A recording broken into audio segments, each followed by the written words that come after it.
মেয়েকে স্কুলে দিয়ে আসলাম, আর আমার পরিচিত এক দাদা জয় শ্রীরাম বলে আমাকে এই কার্ডটা দিল। আর এই কার্ডটা পেয়ে আমি যে খুব খুশি কিংবা অখুশি সেটার জন্য কিন্তু আমি এই কার্ডটা হাতে নিয়ে ভিডিও করছি না। এর আগেও টাকা পেয়েছি, ছোটোবেলা থেকে রোজগারও করছি, সেইটা কথা না। কিন্তু এই 3,000 টাকাটা পরবর্তী পাবো কি না পাবো তার জন্য কিন্তু আমি বিজেপিতে ভোট দিইনি। আমি বিজেপিতে ভোট দিয়েছি ইসরায়েল, আমেরিকা, ইরান যখন যুদ্ধ করছিল, এই যে এই মানুষটা আছে, ইনি মানুষ নয়, ইনি ভগবান। এই ভগবানের জন্য আমরা নিশ্চিন্তে স্বামী, সন্তান, পরিবার সকলকে নিয়ে যে রাত্রিবেলা ঘুমাতে পেরেছি, এর জন্যই কিন্তু এই চিহ্নে আমি ভোট দিয়েছি।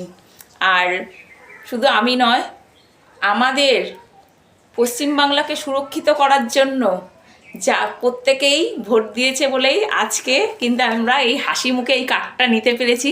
নাহলে কার্ডটা কিন্তু আরও 1 মাস আগে কিন্তু চলে এসেছে, কিন্তু কেউ কিন্তু ভয় নিতে সাহস পায়নি। জয় শ্রীরাম, জয় সনাতন ধর্মের জয়।